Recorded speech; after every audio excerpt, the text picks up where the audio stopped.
wari uzi impamvu Imana itagira imigambi?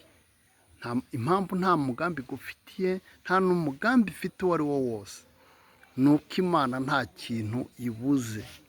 Umuntu agira umugambi kuko hari icyo asanga akennye cyangwa akeneye kugira ngo yishime kurushaho, kugira ngo yumve yuzuye kurushaho. Ariko Imana kuko yuzuye, ntago ikenera ikintu na kimwe. Kuva rero nta kintu Imana ikeneye, nta n'ikintu igambirira gukora.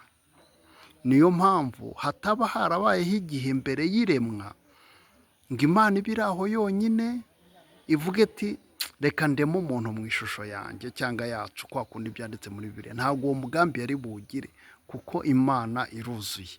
Imana rero kuva yuzuye, nta kintu ikennye, ntishobora kugira ikintu igambirira, nta kintu gishya ishobora kugambirira. Murakoze cyane.